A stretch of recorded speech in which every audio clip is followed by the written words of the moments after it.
जो 74 साल में नहीं हुआ वो इस सरकार ने कर दिया। आखिर मोदी अमित शाह वाली 56 इंची सरकार के सबसे बड़े चेहरे मोदी अमित शाह को विक्टिम कार्ड क्यों खेलना पड़ रहा है?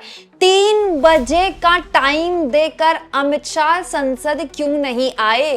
अब जब संसद का सेकंड लास्ट डे है और कल लास्ट डे है, अचानक से अमित शाह जी को सत्य की प्राप्ति हुई और वो मीडिया के सामने आए और कहा, मीडिया में भी अपने रिपोर्टर जो उनको सूट करते हैं, जो उनसे क्रॉस क्वेश्चनिंग नहीं करते हैं, कि भाई मैं तो संसद में आने को तैयार हूं लेकिन विपक्ष हंगामा कर रहा है तो वो शांत हो जाए तो हम बहस कर लें। अजीब बात देखिए कि इसके लिए ओम बिरला को उन्होंने चिट्ठी भी लिख दी, इतने आतुर थे वो संसद में आने के लिए, और उन्होंने कहा कि दोपहर 3 बजे से अगले दिन मतलब कल दोपहर 3 बजे तक हम बहस करने के लिए तैयार हैं। लेकिन आज दोपहर 3 बजे जब संसद शुरू हुई तो जानते हैं क्या हुआ?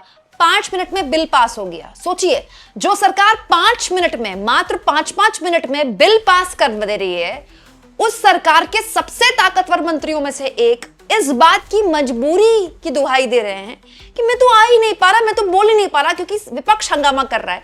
विपक्ष हंगामा कर रहा है तो आप बिल पास कर दे रहे हैं, लेकिन विपक्ष हंगामा कर रहा है ये कहकर आप संसद में नहीं आ रहे। दोस्तों, अमित शाह ने 3 बजे का वक्त दिया था। मैं तो राह देख रही थी कि 3 बजेंगे तो अमित शाह शायद दिखेंगे संसद में। अमित शाह तो दिखे नहीं। Mines and minerals amendment bill Lok Sabha में पुश हुआ और 5 मिनट में पारित हो गया। Can you believe that? एक बिल 5 मिनट में पास हो रहा है। मजाक बना दिया है बिलों का, 5-5 मिनट में बिल पास होते हैं। और टीएमसी के सांसद डेरेक ओब्रायन ने कहा कि सुप्रीम कोर्ट के जजेस वाला जो बिल था वो 4 मिनट में पास कर दिया गया। Registration of birth and death bill 2 minute में पास कर दिया गया।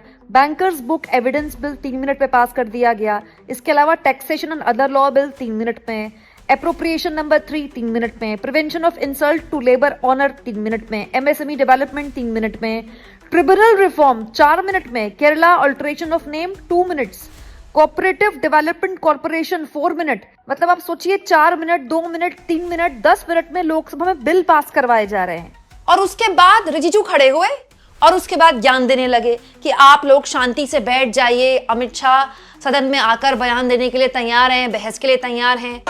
मेरा अनुरोध है, जितना भी जो आप वेल में आकर के हंगामा कर रहे हैं, अभी आप अपने अपने सीट पे चले जाइए। हम लोग चर्चा अभी आरंभ करने के लिए तैयार हैं। बस आप कुर्सी पे चले जाइए, अपने अपने डेजिग्नेटेड सीट पे चले जाइए। अरे तो ये बात रिजिजू क्यों बोल रहे हैं? ये बात अमित शाह खुद आकर क्यों नहीं बोल रहे? आज ही बोल देते, जब आज ही 3 बजे का टाइम दिया था तो हमारे जैसे लोग तो इंतजार कर रहे थे।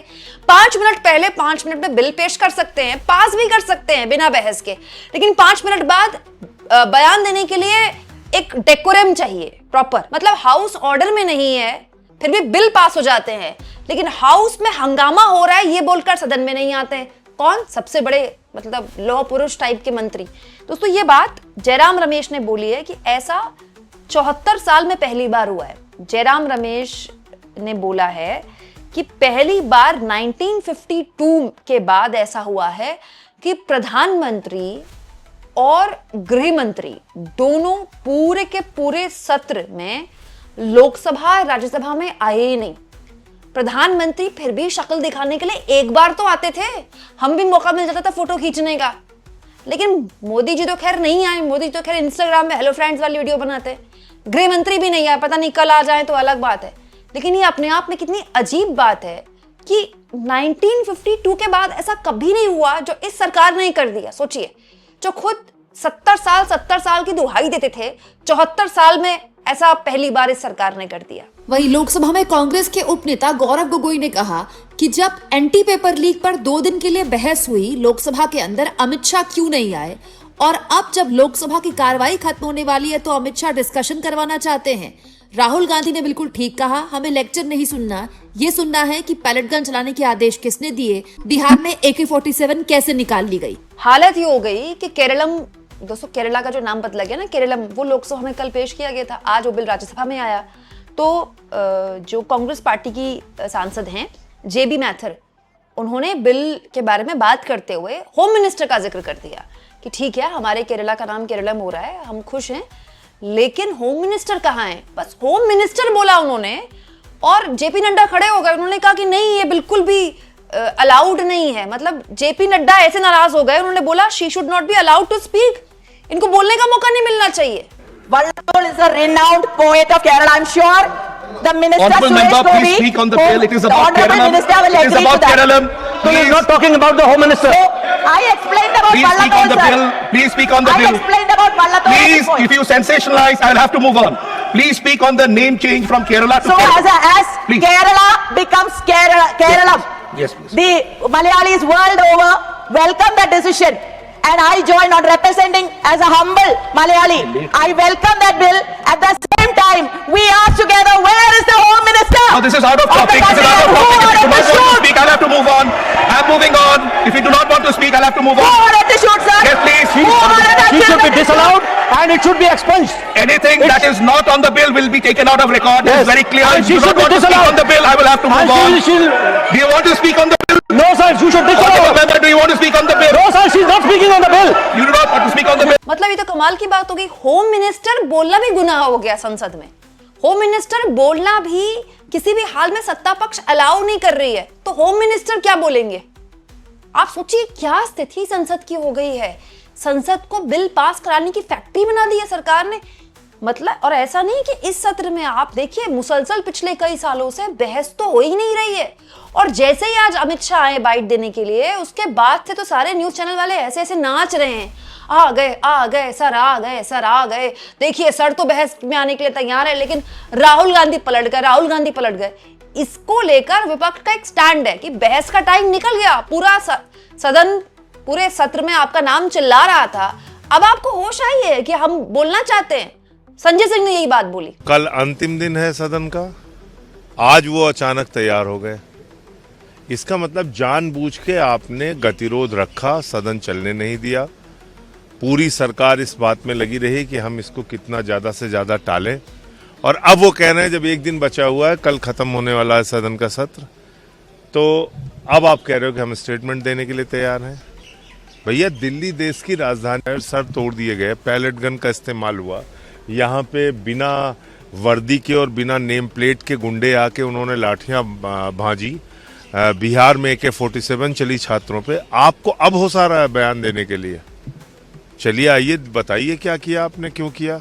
पवन खेड़ा ने तो ये बोला कि इनको हम भगोड़ा बोल रहे हैं तो इनको बहुत बुरा लग रहा है, और खुद संसद में आते नहीं है। सदन से वॉकआउट किया, राज्यसभा से। बार बार हम दोहरा रहे हैं, बार बार ये लोग बच के भाग रहे हैं। गृह मंत्री को सदन में आना होगा, और चर्चा सिर्फ नीट से रिलेटेड नहीं रहेगी, उसके अलावा चंदा चोरी बहुत महत्वपूर्ण है, उस पर भी बात करनी होगी। छात्रों पर हिंसा तो है ही, उस पर भी बात करनी है, और चंदा चोरी पर भी बात करनी है। ये फिर जिस तरीके से 2 मिनट में अपने बिल पास करवा रहे हैं, चर्चा के खिलाफ हैं। गृह मंत्री यहाँ आने से डरते हैं। गृह मंत्री ने आज शायद आप लोगों से कुछ कहा है, वो कहते हैं वो रोज संसद में आ रहे हैं। अब संसद में आकर टॉयलेट या कैंटीन में चले जाएं तो उसको संसद में आना नहीं कहते, सदन में नहीं आ रहे हैं। सदन में आइए, अंतर उनको तो मालूम होगा, हमसे ज़्यादा लंबा एक्सपीरियंस है उनका। संसद और सदन में बहुत फर्क होता है। तो जैसा कि मैंने कहा, संसद की कैंटीन या संसद के टॉयलेट में आने को सदन में कहना नहीं कहते। सर, अमित शाह कह रहे हैं कि डिस्कशन हो, हर सवाल का जवाब देने के लिए तैयार। चंदा चोरी पे बात करेंगे, शर्त क्या रखते हैं? ये सत्ताधारी दल को शर्त रखने का हक नहीं होता, शर्त ये देश रखता है विपक्ष के माध्यम से, और विपक्ष डे 1 से कह रहा है कि चर्चा होगी तो चंदा चोरी पर भी होगी, चर्चा होगी तो छात्रों पर जो पैलेट गन्स चलाई उस पर भी होगी। मनोज झा से जब सवाल पूछा गया आरजेडी के सांसद, तो वो कहते हैं कि आप अमित शाह से ये सवाल नहीं पूछते हैं कि पैलेट गन किसने चलाई है। मैं तो अद्भुत पा रहा हूं, आज आप लोग सब यूरेका मोमेंट पे हैं। पा लिया। क्या कह रहे हैं भाई?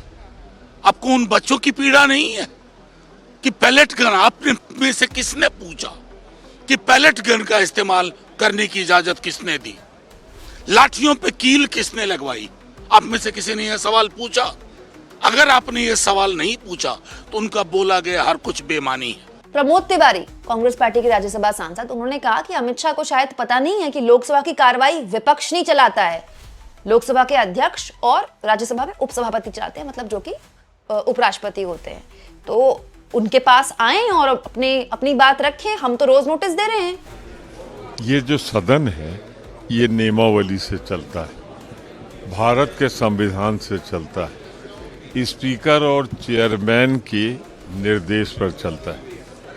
शायद अमित शाह जी को किसी ने बताया नहीं कि 2 दिन चर्चा हो चुकी इस पर, और 2 दिन चर्चा होने के बाद इसका जवाब भी आ चुका है। तो उस समय कहाँ थे वो? अब अगर कुछ जोड़ना चाहते हैं तो स्टेटमेंट अपना दें। दूसरी बात उनकी जानकारी के लिए मैं कह दूं कि आज भी मेरी नोटिस चंदा चोरी और चढ़ावा पे नियम 267 राज्यसभा के लगी हुई है। उसमें ये साफ लिखा है कि सदन की कार्रवाई रोककर सब कुछ चर्चा कराएं। हमारे साथियों की भी इक्विवेलेंट लगी है लोकसभा में, तो उस पर चर्चा कराए ना। नोटिस तो दे चुके, नोटिस गृह मंत्रालय में थोड़ा देना है हमको तो स्पीकर और चेयरमैन को देना है, हम दे चुके। तो दोस्तों कल और परसों 2-3 दिन से आपको एक खबर दिखा रही हूँ कि अमित शाह के मंत्रालय के कई बिल लगे रहते हैं। आज भी यही हुआ। आज अमित शाह को FCRA बिल JPC को भेजना था, उनके नाम मतलब बिल के ऊपर उनका नाम लिखा था। उसके लिए उन्होंने किसको भेजा? नित्यानंद राय को भेज दिया। अमित शाह क्यों नहीं आए? कल उनके नाम के आगे 2 बिल लगे हुए थे, तब उन्होंने जूनियर मंत्रियों को भेज दिया। अरे संसद में बहस के लिए नहीं आना, बयान के लिए नहीं आना, बिल तो मूव करने के लिए आ सकते हैं, ये तो आपका काम है। इसके लिए आपको कौन रोक रहा है? और सोचिए, मैं तो ये सोच रही हूँ दोस्तों, ऐसा तो मतलब हर तरह की सरकारें रही हैं हमारे देश में। पूर्ण बहुमत की सरकार रही, प्रचंड बहुमत की सरकार रही, गठबंधन की सरकारें रही, लेकिन ये किस तरह की बात हुई कि सरकार पहले के पूरे सत्र को हंगामे की भेंट चढ़ने देती है और उसके बाद सबसे ताकतवर मंत्री विक्टिम कार्ड खेल रहे हैं और इनडायरेक्टली आप विपक्ष को मजबूत दिखा रहे हैं कि देखिए विपक्ष आने नहीं दे रहा, हम तो आना चाहते हैं। और सदन के अंदर आप 5-5 मिनट में बिल पास करवा रहे हैं। जब आपको काम करवाना होता है आप सब करवा रहे हैं, आपके हिस्से का सारा काम हो रहा है। जब आप चाहते हैं विपक्ष के लोगों को कहां रोकना है, किस बात पे टोकना है, कितना बोलने देना है। संसदीय कार्य मंत्री जितना बोल पाते हैं ना लोकसभा राज्यसभा में, कोई भी नहीं बोल पाता। संसदीय कार्य मंत्री अगर दिन में 5 बार खड़े होने को बोले तो 5 बार उनको मौका मिलता है बोलने के लिए। आपको विपक्ष के नेता को हार्डली इतना मौका मिलता है, आपने कभी देखा होगा? तो संसदीय कार्य मंत्री ने अमित शाह को जितना प्रोटेक्ट किया है पूरे सत्र में, अमित शाह इससे बेटर खुद ही आकर बोल देते। और अब सोचिए, इतना सब कुछ होने के बावजूद भी अब क्या सरकार को वाकई में लगता है कि वो एक छवि बना पाएगी?